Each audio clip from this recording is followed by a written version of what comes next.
Hello everyone, welcome to Super Kalam. Good evening. Today we are starting with the key terms in history taken from various different sources of NCRT's Tamil Nadu class textbooks, Lucent, Spectrum, etc. But I have a homework after every topic in the description box down below, even in the comment section. Her topic को पढ़ने के बाद super कलाम के साथ आपको वो questions practice करने हैं. बाय डूइंग दिस आज जो आप पढ़ रहे हो आज के आज वो सॉलिडिफाई भी हो जाएगा. इस प्रैक्टिस को छोड़ना मत. जो भी आपको होमवर्क डिस्क्रिप्शन बॉक्स या कमेंट सेक्शन में दिया है उसको कंप्लीट जरूर करना. Let's get started. We are going to cover up the most important key terms from history, the entire history period, whether it is ancient, medieval, or modern. We are going to cover the key terms with respect to your upcoming prelims examination. Even if you're preparing for 2024 or 25, this particular class is going to help you a lot in understanding how UPSC thinks. In this class, we are not just going to understand the key terms, but we are also going to understand and see how in CDS paper also these key terms are asked. हम CDS का paper भी इसमें simultaneously कुछ questions वहां से भी उठाएंगे, कुछ क्वेश्चंस अपने प्रीलिम CSE प्रीलिम से भी उठाएंगे. पर सबसे पहले मैं आपको बताने वाली हूँ कि सोर्सेस क्या हैं जहां से ये की टर्म्स उठाए जाते हैं, so that if you know from where the questions are coming you will be in a better position to revise from the correct resources instead of going out here and there in the market for different kind of PDFs and heavy materials in order to cover these terms or cover history. Simply अगर आप root source पढ़ लें जिसको UPSC भी refer करता है तो आपका 90% हिस्ट्री यहीं पर ही सॉल्व हो जाएगी प्रॉब्लम, चाहे वो रिटेंशन की प्रॉब्लम हो चाहे वो तैयारी करने की प्रॉब्लम हो. तो जब हम बात करते हैं हिस्ट्री की टर्म से अप्रोक्सीमेटली 10 मार्क्स डायरेक्टली हर साल आ रहे हैं. अभी मैं 2020 का क्वेश्चन पेपर चेक कर रही थी आप ही लोगों के लिए नोट्स बनाने के लिए. 2021 का क्वेश्चन पेपर देखा, 2022, 2023, फिर मैंने सीडीएस के भी पिछले 2 साल के क्वेश्चन पेपर उठाए, 23 का और 24 का, जहां मैंने यही नोटिस किया कि डायरेक्टली 10 नंबर पूछे जा रहे हैं, चाहे वो एंशियंट हिस्ट्री हो, मिडीवल हो या मॉडर्न हो. तो कुछ की टर्म्स आज हम क्लास में पढ़ने वाले हैं. अप्रोक्सीमेटली 10 की टर्म्स, मोस्ट इंपॉर्टेंट की टर्म्स हम क्लास में पढ़ेंगे so that you will be in a position to understand and gauge कि कैसे आपको रिवाइज करना है. अब यहाँ पर थोड़ा सा ना एक्टिव रिकॉलिंग भी करते जाएंगे, यानी कि कुछ चीज़ें हैं जो कि मैंने क्लास के नोट्स में नहीं डाली हैं तो वो आपको रनिंग नोट्स बनाने पड़ेंगे. ये क्लास देखते देखते मेरे साथ कुछ चीज़ें मैं extra value in added information आपको बताने वाली हूँ which you can write it down with me in the class itself. अब जब हम आगे बढ़ते हैं, लेट्स मूव अहेड, तो सबसे पहले स्टार्ट करते हैं सोर्सेस से कि कहाँ से ये की टर्म्स उठाए जाते हैं. So when you look at the sources there are different materials जो कि यूपीएससी का डायरेक्ट सोर्स बनती है हर साल. पहला तो PYQs हो गया, प्रीवियस ईयर क्वेश्चंस तो डायरेक्ट एंट्री है into the mind of UPSC examiner. CDS का पेपर भी आजकल हमारे यूपीएससी सीएससी का लेवल मैच कर रहा है तो ये भी इंपॉर्टेंट हो जाता है. Then Tamil Nadu class 11th textbook Lucent की किताब काफ़ी इंपॉर्टेंट है. Every year you will see 10 to 15 questions getting repeated directly from Lucent. Spectrum for modern history is of utmost importance. Now it is not important कि आप इसकी बिल्कुल highly revised version ही देखो, because चीज़ें तो हिस्ट्री है ना. तो अगर आपके पास 2-3 साल पुराना वर्जन भी है तब भी it's okay. Introduction to Indian art book part 11 class 11th की जो एनसीईआरटी है ये काफ़ी इंपॉर्टेंट है आर्ट एंड कल्चर के लिए. डायरेक्ट क्वेश्चन 5 मार्क्स के आप इसी किताब से ले सकते हो. Themes in Indian history part 2 is also very very important, directly 8 marks are coming from here. तो यहाँ पर मैंने आपको ऐसे डायरेक्ट रिसोर्सेज बताए हैं जिसके अलावा आपको कुछ भी करने की जरूरत नहीं है. बट द प्रॉब्लम इज कि how to consolidate and how to understand कि इन रिसोर्सेज से क्वेश्चंस कैसे उठाए जा रहे हैं, जिसके लिए PYQs are the ultimate authority. तो आज की क्लास में भी we are going to make sure कि हम द अल्टीमेट अथॉरिटी को ही टारगेट करें. फॉर एग्जाम्पल यूपीएससी CSE 2020 अगर हम देखें तो this was the direct question coming from these sources that I have told you. Okay, तो फॉर एग्जाम्पल यहाँ पर आप देखोगे द क्वेश्चन वॉज डायरेक्ट. जब भी कोई एम्पायर होता है, चाहे वो गुप्ता एम्पायर हो, मौर्यन हो, कोई भी एम्पायर हो, you need to understand few things about that empire. Who was the founder of the empire?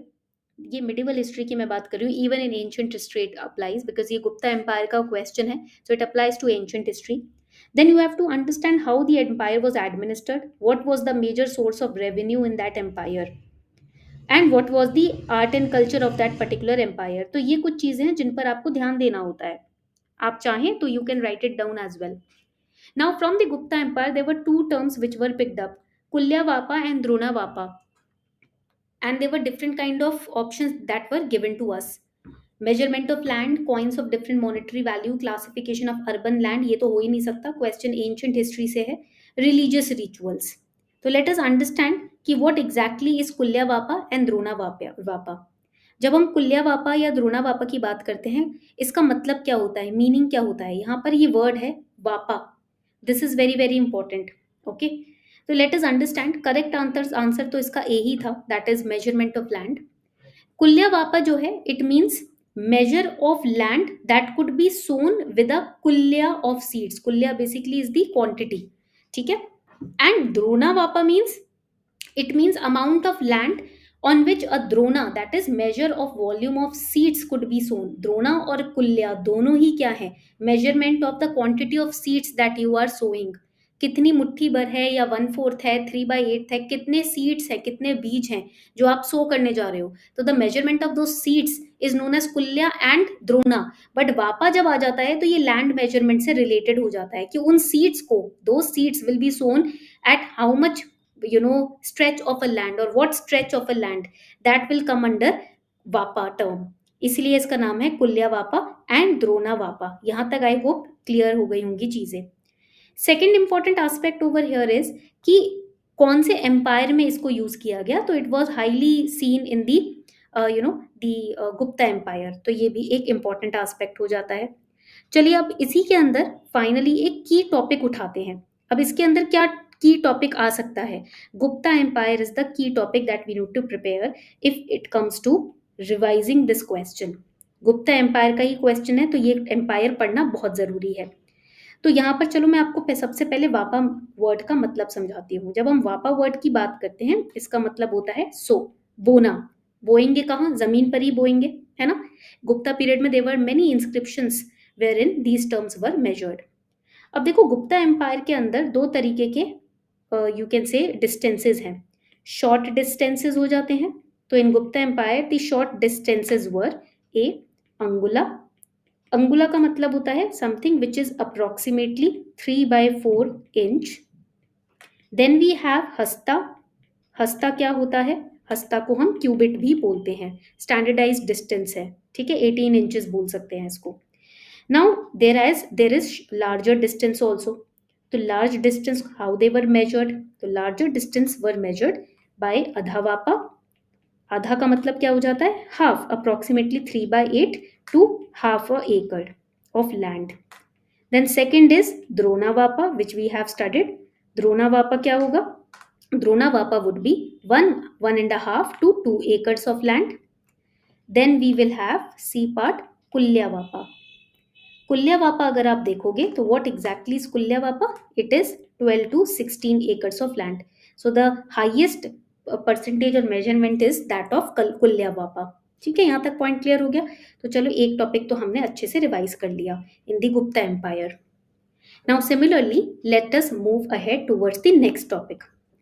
अब यहाँ पर आप देखोगे first is regarding the land administration of an empire. When it comes to modern history, they will ask you about the books and the authors.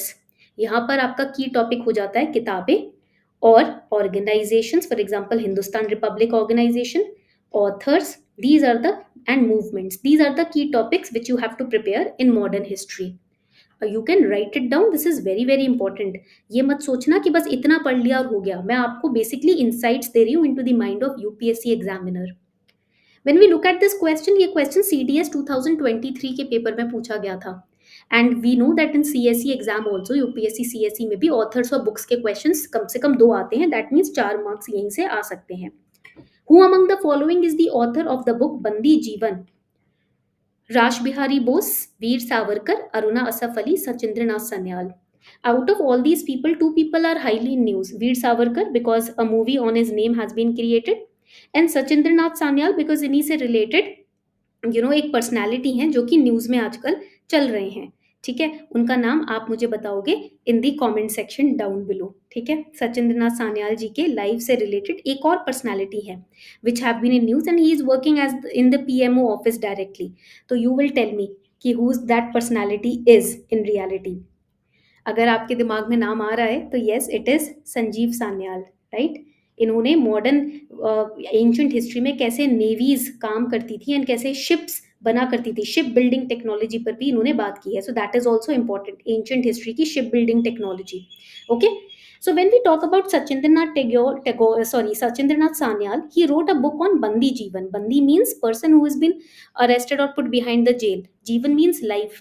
So he was involved in many different initiatives in the revolutionary aspects in India. He was the co-founder of Hindustan Republican Association as well, जो 1928 के बाद Hindustan socialist Republican association बन गई थी.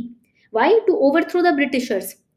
Now, another important point is that he was a mentor for revolutionaries like Chandrasekhar Azad, Jatendra Nath Das, Bhagat Singh, etc. He died in 1942. His age was 51 years at that time. Revolutionary थे और इनको capital punishment दी गई थी. Now, इनके belief system बहुत important है.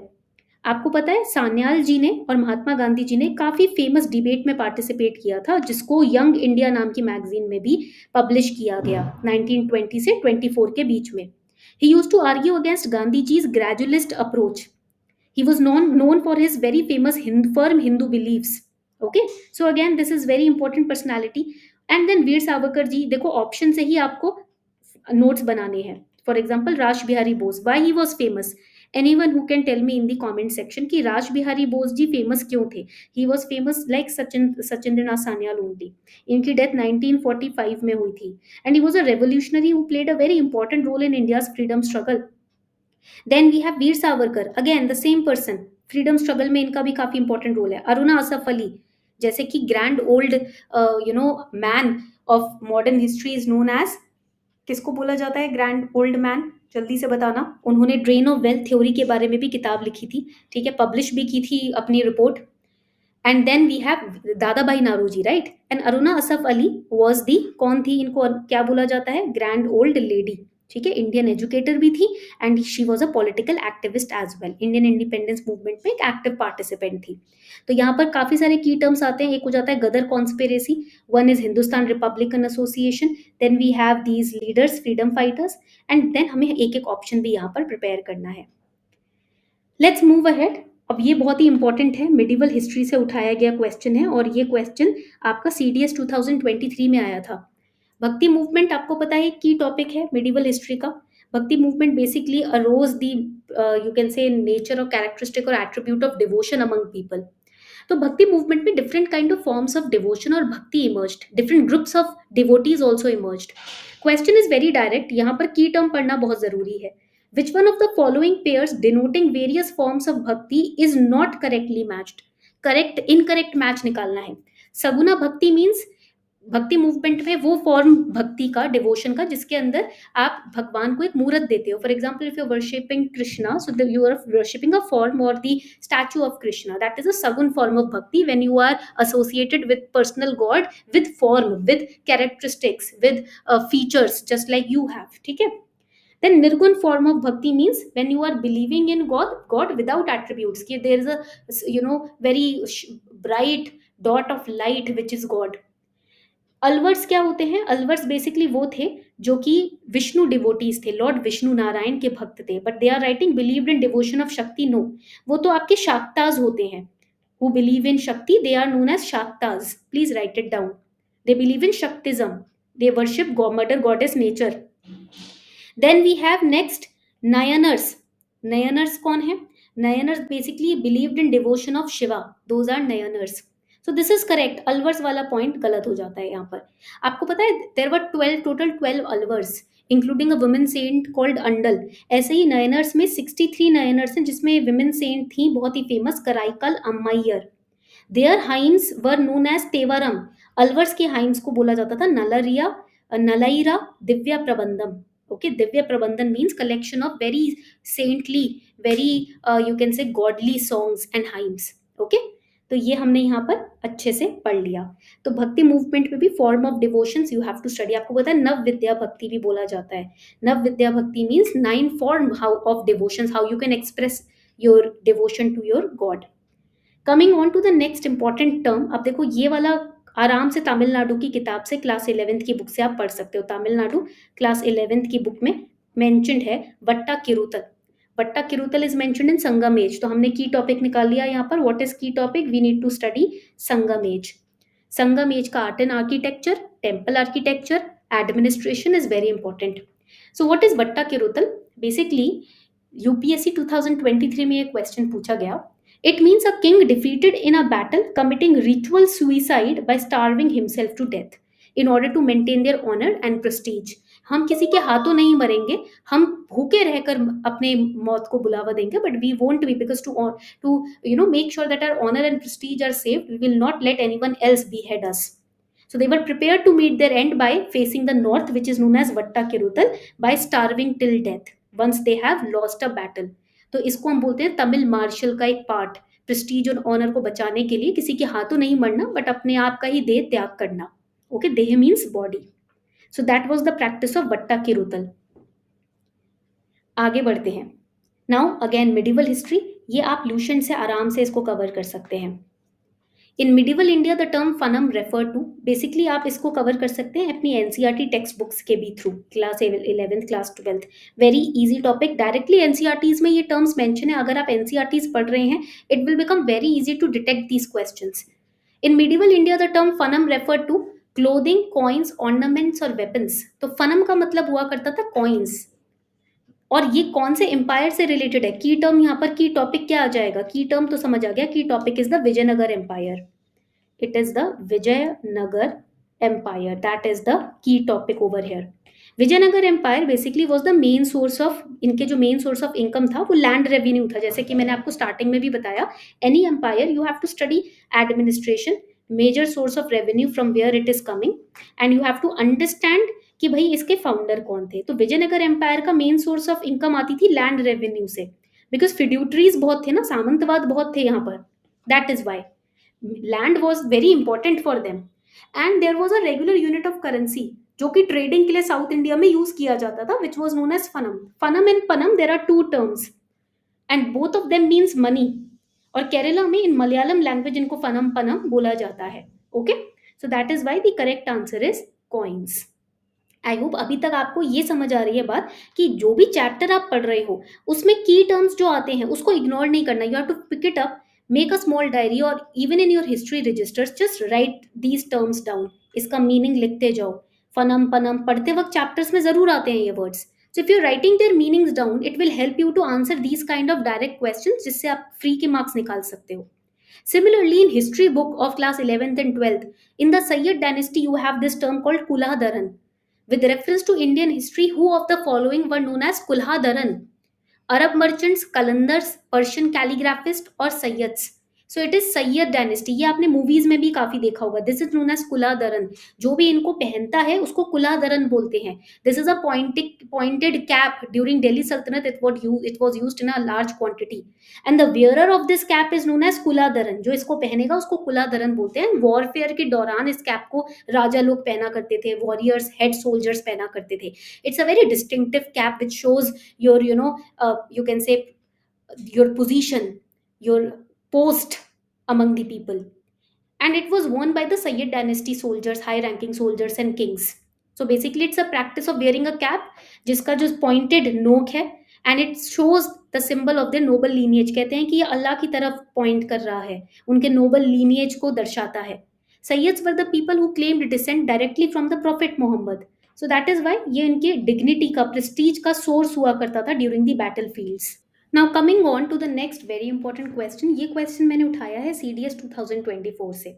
Now here I told you that the books which were written by in modern history by some of the revolutionaries, it is repeatedly asked in UPSC. But it is not just about modern history. They also pick up questions from medieval history as well. For example, यहाँ देखो, मन कौतूहल, a work on music was prepared under the aegis of, under the leadership of or time period of Raja Mansingh of Gwalior, Tansen, Mirabai, Amir Khusrau. तो correct answer here is Raja Mansingh of Gwalior. मन कौतूहल, कौतूहल means chaos, some kind of curiosity, okay, which is caused in your man, in your heart. मन कौतूहल means book of curiosity, जो भी आपको curious questions आते हैं, जो आपके मन में दिमाग में चलते हैं, वो इस किताब में लिखे गए हैं. So basically it is name of a treatise which is credited with composing 3 volumes of songs, Vishnu padas in devotion of lord Narayan, dhrupads, hori and धमर songs, जो कि होली के टाइम पीरियड में इनको गाया जाता है. तो ये सारे कल्मिनेशन ऑफ सॉन्ग्स जो है लॉर्ड विष्णु के डिवोशन से रिलेटेड हैं, ये इस किताब में लिखे गए हैं. And it was done under the patronage of, you can say, the patronage of Raja Man Singh of Gwalior, because he was one of the most important and influential ruler who was deep into spirituality and music. He was a driving force behind introducing Drupad and consolidating the Drupad Rag. आपको पता है द्रुपद राग के ऊपर class आपके 2012 में भी question prelims में पूछा जा चुका है. So this is important. उसके बाद ये क्वेश्चन नहीं पूछा गया, but again when it is in CDS 2024, this year's paper it has been asked. This is important to study. Dhrupad raga के बारे में आज क्लास के बाद जरूर पढ़ना. Even I have given you questions on Drupad Rag in the description box in the comment section that you can practice with Super Kalam. Super Kalam example, if you go to superkalam.com/chat, you can just ask, explain what is Drupad in art and culture. जैसे आप पूछेंगे you will get the explanation. Basically Hindustani classical music का genre है, slow and meditative tempo होता है इसके अंदर, and it includes the elements of poetry, rhythm and improvisation as well. Now let's practice some MCQs on Drupad. So you can directly ask, give me, I am asking just for one MCQ on Drupad. So here easily you can practice one MCQ, और जितने भी, not just one, I have written one, you can write 10, you can write 5 questions. practice करने के बाद आप easily क्या कर सकते हैं, see question is on the level of UPSC, current UPSC pattern change जो हुआ है उसी के level पे question है. आप यहाँ पर my progress bar में जाके अपनी एक्यूरेसी परसेंटेज भी चेक कर सकते हो. Okay, so this is, see students are practicing right now, तो उनकी एक्यूरेसी परसेंटेज भी शो हो रही है. This is how you need to move ahead when it comes to practicing these questions. तो मैंने आपको क्लास का होमवर्क दिया ही हुआ है कमेंट सेक्शन में एंड डिस्क्रिप्शन बॉक्स में. क्लास के बाद होमवर्क प्रैक्टिस करके स्कोर जरूर बताना, ठीक है. Now there are different terms that I have made notes on. इस तरीके से मैंने एक टेबल बनाई है, ध्यान से इस टेबल को पढ़ना. इसमें से मैं सबसे पहले सर्वतोभद्रा यूज करने वाली हूँ टर्म. सर्वतोभद्रा क्या है? Sarvatobhadra is basically this kind of temple architecture which is used in Hinduism, where the temple is open from all the 4 sides. सारे देखो 4 साइड्स हैं और सारी डायरेक्शन से टेम्पल्स में आप एंट्री कर सकते हो. You can enter the temple from all the 4 sides. That is, this particular shape is known as Sarvatobhadra form of architecture, one which can be accessed from all the sides, and it is found in Brahmanical and Hinduism related temples. This question has been asked in CSE prelims, that is why ये important है. अब यहाँ पर key topic क्या निकल कर आता है? Temple architecture is the key topic that we have to prepare over here.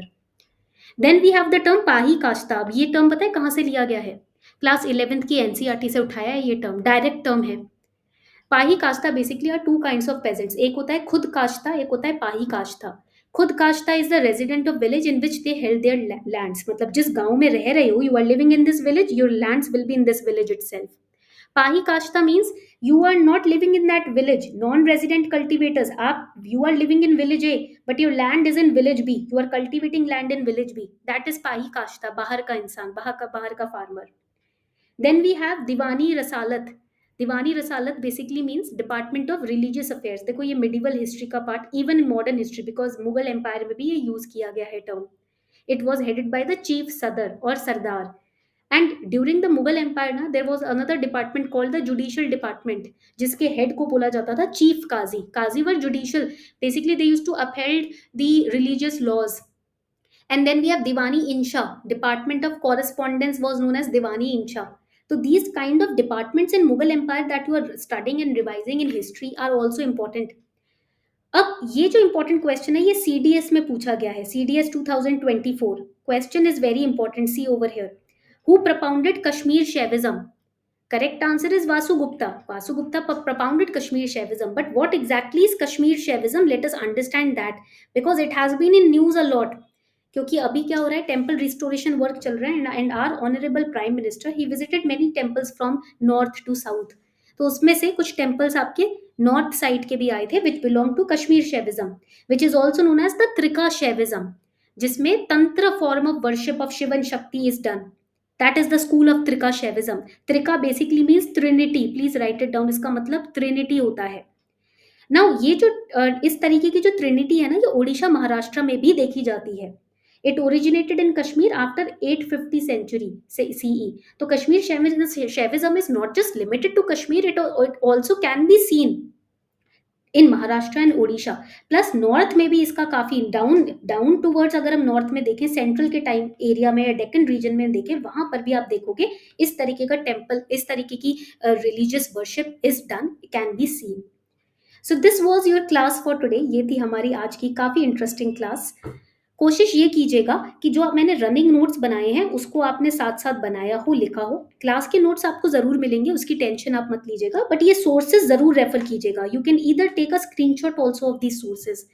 If you are preparing for even 2025 or 26 also na, then also this is going to be really important. Okay, so this was your class for today. अपने scores homework को practice करने के बाद मुझे comment section में ज़रूर बताना. Thank you so much everyone. Keep revising.